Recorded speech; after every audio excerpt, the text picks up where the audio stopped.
تيسا أمانون تدبي وانا جايبة فريز خليفه بغنغان يا بغنغان نبي برشارة شرائع كتير يفهموا هذه سكبي كومنتي جلتنا بيتو أرجع جرا أفرسو وريلا جرتاني أفرسو كنيسة أفوينا لله جنة غرغر ديمني جرا أنا وجيني أنا مو أكسير الرابو أفوينا لله إيجا جري ربي جدي سير جورا أقول سكية المغرمو نما مسلماتي ربي جامو واللي أرارمو وان محمد الجزيرة فاتو أرارسي كناف وان نمني أرارسي أنا مو دوبatti deebi'eetiin waa jechuun danda'u waan ta'eef waan har'a inni itti oole wannaa hanga makiyyaan hin beeku. Inni agarri lama biizii ture dalagaadhaan wattaramee jecha. Asirratti gastiyyuun banne ani eega sana booda eega san jennee cufne booda gastiyyuun banne namni akkana nuti mee naasirii walafoo dhufne na dhufe itti dhufe dhiifama wal gaafanne waan sanirra deebi'ee akka ilma namaa yookaan ammoo waan dubbadhe takka of jala garagalee fincaa'e waan nama akkasiitii miti warri as jala koomentii na arrabsaa jirtan rakkoon qabu.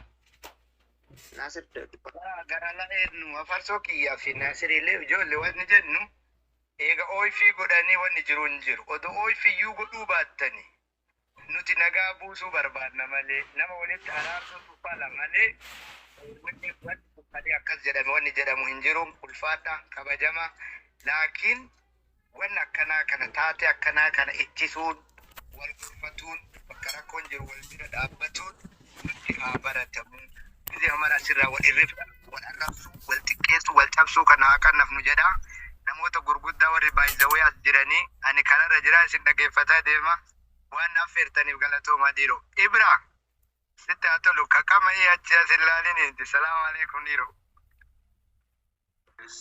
أيه شكمال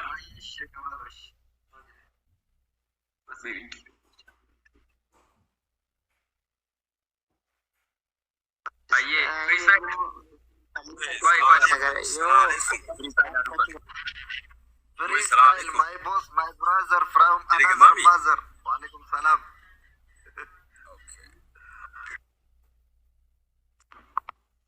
Ni dagama iya itu itu freestyle. Ni dagama. Nanti berapa Muhammad gala Tommy jaza. Sabi ka puno masala so. Chupin comment ilalu choke ilalu comment ilalu je chufade bada dori nama kasi.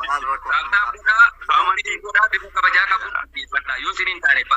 Abba to comparsina hina dapsin. Yusini dandame dange pada yusini. Bambar bade commenti fede akenno malif nuti arraba ya sabani marang kamu komentin nama arab semuanya nama sengaja cele wajar ini nama arab garu koy kayya ki yuma jabal nagal chip sabab nille kalesa anaf jecha hafarson arabse jarre laman ille afoytu jedu qabal kayya ki yuma jabal naf jecha sanu naf jecha السلام عليكم. وعليكم السلام. وعليكم السلام ورحمة الله وبركاته. السلام عليكم.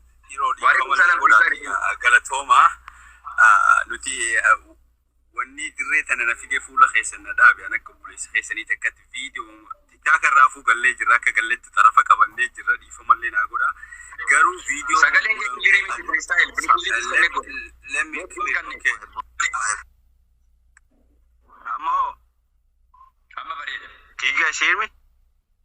اوكي ايرفون باسه جراتي اوكي محمد فيديو ممرتون ارجع هرجاتو فيديو ممرمتو مال تيك توك ادانو بري جرا بغربي ولين نفيده دورا قالنا خرب ولا كون كنا فيديو هرجاتو ارجع محمد فيديو هرجاتو ارجع هان كمان انا ما سيني فول انا ما دابده جچورا سو دران درسه قالني خرب بي تي في كالمان اورمو لبون وري كماني في الراس كينيا خنا أو أبوتا خينيا قوتوان كينا يادا تشاجو ورا ربين بي رحمة جنة أنا كان نيشو شاني شادا تشوك أمنا كقالي وان خينا شاني خولي نفيشو وني دريت أنا فولا خيسا محمد نافيدي قلتومي ولا باسو خيتي في ساعتي قوت ربي ناخني ناصر شوفتي خيسا نوجد شورا كتان محمد جزي يادا دو جيمان ندورا دابتا غندت تنقلشنا ناصري جزي يادا نبيتني سنيفينيمو محمد فؤاد يقول لك قالي تنا كنت سنجل شوفي متي أورموف كنا رسين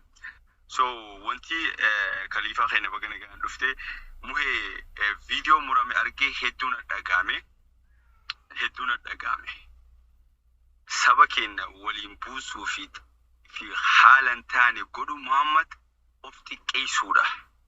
Muhammad obboleeyyan isaa kutaa kamuu dabarsee hin kennu. Khalifaanis akkasuma abdiin irraa qaba. Laakiin taateen obboleessa keenya Naasirratti har'a deebitaniis mana keessaa qe'ee keessaatti deebitan. Rakkina keessan fitaddaa bikka eegaltanitti. Akka isin fakkaatu meeqa jira nama isin fakkaanne wajjin hin dubbatina. Angastii kanarrattuu silaa waliin ba'u. Ijoollee kabajamtu jira malee bakka hin taanetti anuun argamu. Ijoollee qaqqaalii abbaa manaatiif qaalii jira. Isin keessallee warra jira warra quuqama sabaa qabu tokko lamaa miti. Harcaatu mataa gadi nu hin deebifnu. Harcaatu jecha mataa gad qabanne hin deebinu. Nuti ilaal damuuzaa fi mindaa mootummaan nuu kennitu takka hin jiru. Nuti hegeree ummata keenyaa qofatu riba nu qota. Hegeree ummata keenyaa qofa. Oromoon akka waliin jiraattu tiifachuu qofa nuti. Obboleeyyan keenya ka Walloo, ka Booranaa, ka Wallaggaa, ka Baalee, ka Arsii, ka Harargee cufa akka Macaatuu Lamaa akka hojii jiraannu.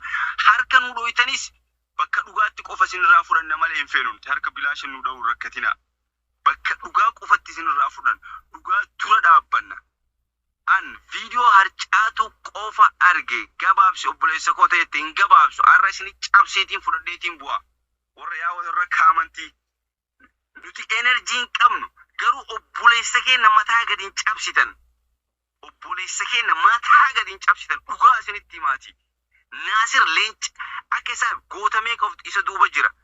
Yoo gantummatti galchate kutaa cufa keessaa qaqqaaliiwwan meeqa qabna kutaa cufa keessaa. Anama dhimma kutaa tokkollee nan laallatu. Naasiruu laallatu dhimmi kutaa namummaa isaatiif nas dhufe. Naasir Aanoleeti. Parsanaalii isaatiin itti dhuftan. Parsanaalii isaanii duubatti hin deebinu.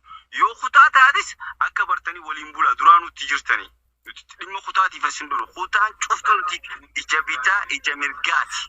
Kutaa cufa keessaa obboleeyyan qaqqaalii yoo feetan takka takkaan. Namni jibu wallorraa saahiba dila hin qabu. Laakiin kutaa biraa isiniif hin lakkaawa. Fayyadaati waqtii isinirraan fudhadhu nuti duubatti hin deebinu galatoomna. Thank you. Fayyadaa nagatti thank you. Salaamu alaikum. Dr. Khalifa wa alaikum salaam wa rahmatullahi wa barakatuh.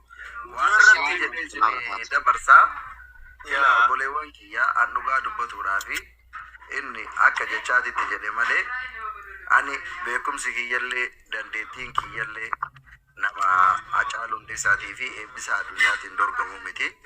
Garuu namni nama jaalatu tokko jecha kamiiniyyuu ibsuu danda'a maaliyyuu jedhuu danda'a. Sun abbaaf mirga jecha kallattii ofii barbaadetti namni gaarummaa namaa himuu barbaadu jechaadha.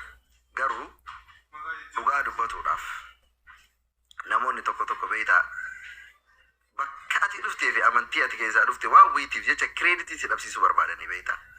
Laal ani guyyaa takka sabni Wallaggaa yookiin Oromoonni Wallaggaa Nasrii rakkannee nu gargaarii deeggarsa nu gargaarii.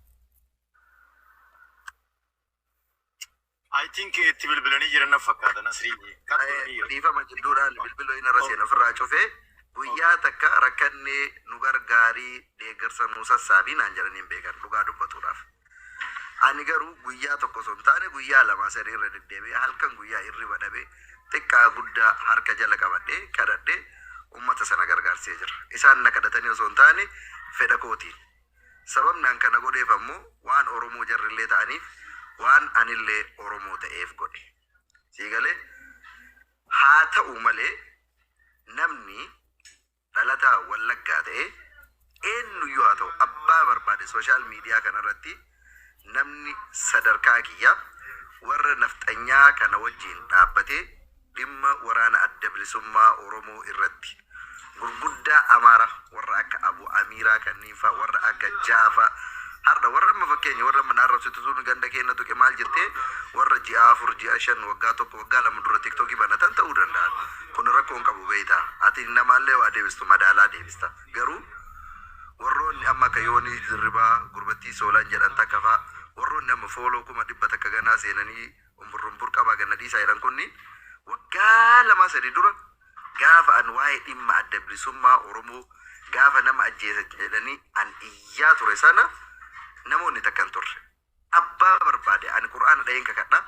Dhalataan godina Wallaggaa keessa dhalate kamiyyuu sadarkaa kiyya namni waraana adda bilisummaa Oromootiif warra naftanyaa waliin mormaa ture, warra naftanyaa waliin dorgomaa ture hin jiru. Sagaleen kiyya jira Dr. Khalifa. Tika dhufe isa sanii kireeditii kennuu barbaada. Maaliif Nasriin Arsii gada basaasaa yookiin Shaashamannee waan dhufeef jechaadha. Shaashamannee dhuftee abukaatoo adda bilisummaa Oromooti. Namni kun waraana kana jaalata, waraana kanaaf dhaabata, ummata kana jaalata. Kireeditii jedhu asiin murta malee morma isaa murteetti deebista malee siin kennu abadan.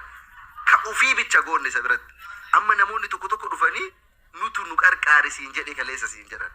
Ati waraana adda bilisummaa dhiistullee dantaa keeti qilee seenuu dandeetta siin jedhan. Kana jechuun bar dhiistullee bar homaan dabaltuuf homaan hir'istu garuu akka nama haqa irraa qabu tokkotti ammoo haqxi nama hir'isti. Ila sii galee haqatu nama hir'isa malee namni nama hin hir'isu. Dhugatu nama hir'isa beeyta. Kanaaf waan akkanaa kana yoo beeyte kaleessa yoo oromummaaf goote oromummaaf dhiiste anama bar har'a yoo barbaadu mootummaa Abiy Ahmed deeggare Shimallis Abdiisaa waliin yoo dhaabadde Shimallis Abdiisaa illee ilma Oromooti. Abiy Ahmed illee ilma Oromooti. Biraanuu Juullaa illee ilma Oromooti. Kireeditii kun si dhorgate jarri si yaa kennuuf osoo hin taane garuu sunillee Oromoo kunillee Oromoo kafeeti waliin dhaabatuu dandeessa. Namarraa galataaf wantaa barbaaduudhaaf miti. Kanaaf hin dheerate haasa'eetu naan deeme dhugaan jiru garuu osoo ani nama horroo guduruu yookiin naqamtee wayii ta'ee jiraadhe har'a dhugaa dubbatuuf namni sabboonaan haga kiyyaa hin jiru. Namni abaa'oo biratti jaalatamaan haga kiyyaa hin jiru. Akka hin jaalatamneef akka kireediin dhabkas garuu Arsitti dhalatuu fi Shaashamannee dhufuudha. Kanatu rakkoo ta'e jechaadha. Dhugaan jiru kana dhugaa ammoo dhugaadha, sobni ammoo soba jechuudha. Walumaa galatti Dr. Khalifa waan jettu jedhi araara ijoolleetti itti adeemnu osoo san xumurree hin yaada biraatis seenne. Durarratti kiyyumaa jabal kanaa wajji wal baruufadha. Obboleessa kiyya ilma Oromooti yeroo dheertuu sooshaal miidiyaa irratti isa wajji wal beeka. Jechuun akkanan beeka parsanaalii waliin barre. Ani Khaliif naanjaan kiyya ati sooshaal miidiyuma irratti si beeka. Ulaagaa dhiirti takka nama wajji waliin baruu qabdu si jaaladhee si kabajee ulaagaa dhiirti takka obsaa fi dandeettiin ati qabdu si wajji wal baruu na feesisee si wajji wal baruu barbaade Khaliif naanjaan. Ayyee Khalifa ko galatoomiyaan illee yaa kiyyaa naan jedhu nama qotuu wal barnoota gaarii nuuf haa ta'u. Lammata irratti namni tokko dhugaa waliin dhaabbata malee personaalii namni tokko wajjin dhaabbachuun nan kaasu. Garuu namni tokko haqa qabaatee haqa san ofiifuu ofirraa dubbata. Nama san bira dabranii yoo garuu akka Nasrii Aanoolee kana daangaa ilmi namaa walitti dabruun qabne nama dabran waliin dhaabbatuun dirqama ta'aafiin haqa Nasrii if keessatti fi nama biratti illee dubbachuu barbaada. Nasriin akka qaba baga isa waliin dhaabbanne isa waliin dhaabbachuun waan ni miti. Garuu hogga kana jennu namni tokko waan biraatti akkam fudhanne nuti ilma gandaati miti ilmaan biyyaati malee. Namni tokko akka waan ilmaan gandaa'eef godhee maqaa maarreen kaasiin maqaa maaliin kaasiin yoo ta'in garuu xiqqeenya yaadaa jirtaniif sirreessaa daangaa naman dabrina personaalii namaa ilmoo namaatiif faamilii namaa keessan ta'ee yoo ta'an namni nama arrabsuu dhiisii lubbuu namaatu naman dhiisu. Ani ilmaan kiyyaa fi jaartii xiyyaanna dhufuudhaan Nasriin akkuma Nasriin jeessanii gubbaan nagamuu malee namaa biran dabru akkasiisan akkasumaan bira kutaa hafarsaa fi ani manguddoodha gaa yeroo hunda bakka manguddummaa bakka namni harka walitti fuusan darattiin heddummaadha. Halee akkaan dhageettii fi akkaan harkattiisii fi hafarsaan xiqqoo afaan wal dabartanii turtan naf fakkaate. Dhimma sanillee dubbanneeti keessa dubbannee diiteelii gabbuunee dubbachuu caalaa isin lachuutu obboleessa keessan irra wal dhabdanii. Dhimma kanarratti obboleessa keessan kuroo isin bira jira. Aafootu walii jettanii garaa taliilaan akka addaan baatan barbaannaa jechuu kana isin dubbachuu barbaan. Isin lachuu gablameen isin taatiimi isiniif taatiimi.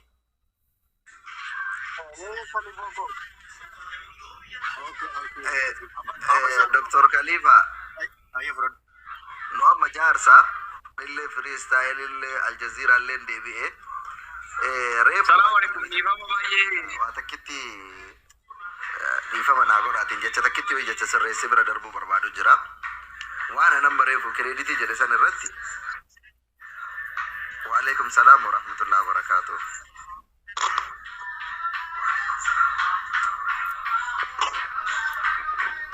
Isa ya ilo bana Aljazeera Ibrahim lakkera biramiti Nasrii biraa jechuudha. Ha?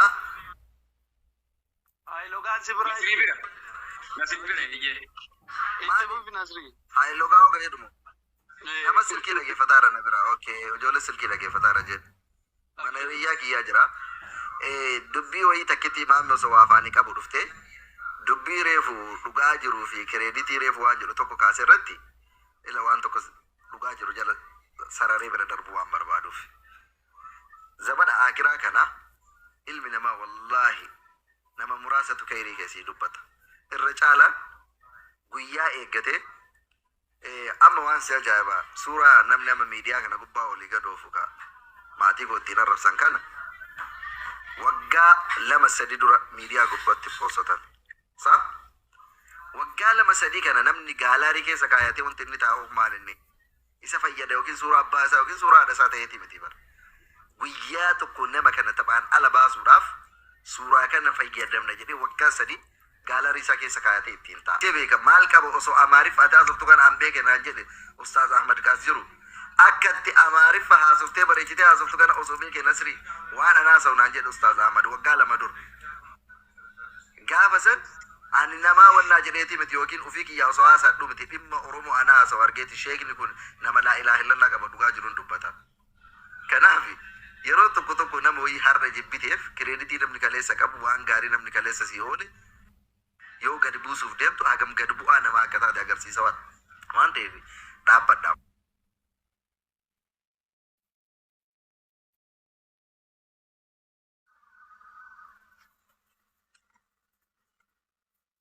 Ayyee Nasrii turkiitu qabaa jira. Lakkoofsaa fi neetworkii isaa fi himaa ibsaa jira. Namoonni taaptaap godhaa please. Taaptaap godhaa quba keessanii naannoo kana jechuudha. Quba keessanii taaptaap godhaa please. Akka xiqqoo rakkoon hin uumamne jechuudha. Koppii linkis gochuun ni sila. Suutuma jala tasgabbaa dhaggeeffadha. Garee tokko faasanii garee tokko qeequu yookaan dhimma jandaa biraa osoo hin ta'in jeneraalii akkuma ilma namaatti bifa hayaa bifa kabajaa qabu jechuudha waliin dubbannu yaada jedhuudhaa fi obsaa tasgabbaa ati neetworkiin isaa sangaree biyyuu jechuudha. Namoonni amma haaree dhuftanis bakka nagaadhaan dhuftanii jidduudhaan baheen deebi'ee jidduu kanatti wanti dubbattan yoo hin jiraanne dhimma obboleessa keenya farsaatiif kiyyaas asumaan akka guuran kan barbaada. Nasriinis inshaallah waan jiru gabaabsee hin dubbataa neetworkiin isaan dhufutti garuu taataa gochuun isin appliis quba keessanii namoonni asirra dargaggoon keessan jechuudha. Yaa maammee galatoome jidduu tanatti waa'ee hafarsaa obboleessa keenyaa fi kiyyaa kaasnee turre. Nu kaasee dhimma araara isaaniitti dabruuf jedhu waa lama dubbadeen isinii kan najee Nasriin fudhatee ture. Waan nama taa'u biran ta'an jetti Oromoon yeroo maaqmaaqtuu Ustaaz Ahmadii fi Hassan baga nagaan dhuftanii. Jara lameen kana waan jidduu jiru dhimma obboleessa dhimma dhuunfaa isaanii odoo hin taane dhimma mooloo sooshaal miidiyaa irratti kalee uumame wajjin wal qabatee kan isaan afaan wal dabranii qalbii wal badanii.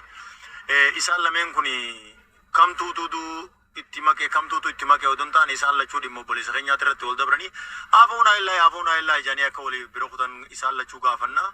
Isaan lachuu maayikii irraa banatanii waan irra wal lolan waan irra wal dhaban ni beeku waan ta'eef walitti dhufanii harkaa walitti dhufanii lafee waliin cabsanii qabeenya walirraa hin saamne dhimma obboleessa keenyaatti irra nama hedduu wajjin wal dhabaa wallee nama hedduu wajjin wal dhabaa kan parsanaalii bakka takka waliin jirru afaan wal dabree walitti haasawanii wal sirreessaa turre qalee. So dhimmi obboleessaa nama wal lolchisa dhugaadha. Baga tokko taatanii obboleeyyan taatanii maayikii banadhaa obboleeyyan dhiifama waliin jaa isin lachuutu isinin gaafadha kabajaanadha okay. Waalaikum salam kiyya koba kana gaaraan nuti Nasriin dhufeera qoya Nasriin dhufu waan kana jalqaba irratti isa ture waan ta'eef amma boodarran seene waan ta'eef inni isaa dhaggeeffatu ifumaa jechuun tasgabbaadhu hundumti keessanuu amma namni qabu miira keessan jiru. Ayyee maamni shaadhiifama neetworkiin na jalaa jetee bahee keenyaa fi hafarsaan obboleeyyanii ilmaan Oromooti. Jarreen kunniin lamaan nama wal dhabuu qabullee turre dhimmi jara wal dhabsiisellee hin jiru. Kiyyaan kabajamaan itti seenee hafarsaa maaliif Nasrii arrabsitaa? Nasrii osoo hin taane hawwii maaliif arrabsitaa? Maal si goote? Yoo arrabsuu barbaadde Nasrii arrabsii jedheen. Jennaan hafarsaan achuma keessatti afaan walitti darbanii hafarsaan deebitti deebisee sanuma keessa tokko lama waliin jedhanii booda gad buuseen. Kanaaf anammoo ofii kiyyaa kophaa afarsaa waliin kaleessa afoo inaalillahi waliin jennee kiyyaa yoo nafamu natti hin tolu. Dhugaa dubbatuuf yeroo saniyyuu miira keessa waan jiruuf aarii keessa waan jiruuf kiyyaalleen gastii isa jala waan hin turre malee osoo kiyyaan achi jiraate an kiyyaa dhiisee kophaa kiyya naaraaramu. Maaliif dhimma isaatiif osoo hin taane dhimma kiyyaaf dhimma maatii kiyyaatiif afarsaa wal dhaban malee daangaa walitti hin qotatan dhimma biraa walitti hin qaban wanti jarri wal beekan hin jiru. Kanaaf amma rabbumaaf jecha isin obboleeyyanii ilmaan Oromooti namni wal dhabe illee jiraate anaa wal dhabe malee keessattuu kiyyaaf afarsaan sababa kiyyaaf wal dhabuun qabdanii afooyti walii jedha isinii jechuu barbaadeeti an kanuma wantan beeku. Kiyyaan dubbataa tureetu. Okay, galatooma. Okay, afarsoo. Kiyyaadha moo anaa dubbadhu? Dubbadhu rakkoon qabayyee. Okay, galatooma. Afarsoo dubbadhu. Keessa darbanuu. Okay, galatooma warra as keessa dartan hundi keessanuu maammeetillee galatooma nu baasuu keetiif. Maaliif ilmi namaa tokko hangafarraa kaasee hanga maadhaa isaatitti wal kabajuun baay'ee barbaachisaadha. Ilmaan Oromoo biratti keessattiyyuu nama musliima tokko bira warra as keessa jiru hundi kennaa musliima.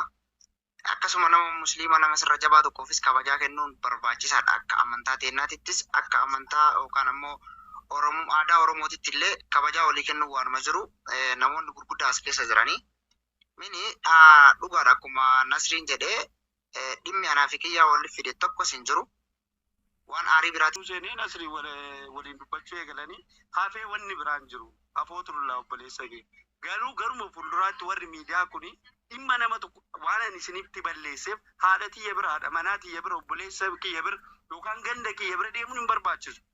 Anuma ashamaa akka kudha baala keessilaa baala keedha waan feete itti nama aarsuu dandeessa. Waan numa warra dubbii sana warra ajandaa sanaatiin nu fixaa malee bakka biraan deemina. Mucayyoon kun nama jajjabeeffamuu qabu malee nama namni arge dhufee afaan itti hiikkatu miti.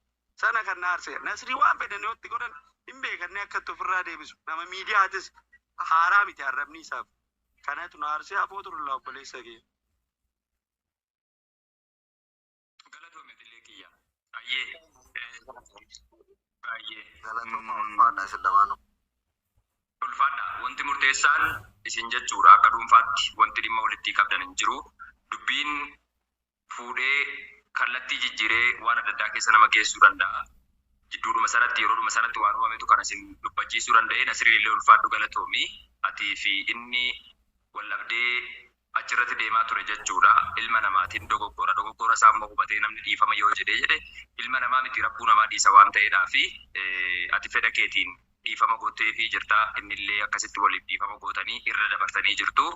Atiif inni walitti araaramtanii sababa kan keetiin immoo dhaqee kiyyaan jechuudha mucaadhaan walitti mufatee yoo jidduu isaanii qilleensi nagayaan jiraanne gaarii hin ta'u jechuudha. Kanaafuu atis akka isaanis walitti dhiifama godhanuuf yaada kana kaasuun kan kee waan guddaadha waan ta'eef ulfaadhuun siin jedha Nasrii.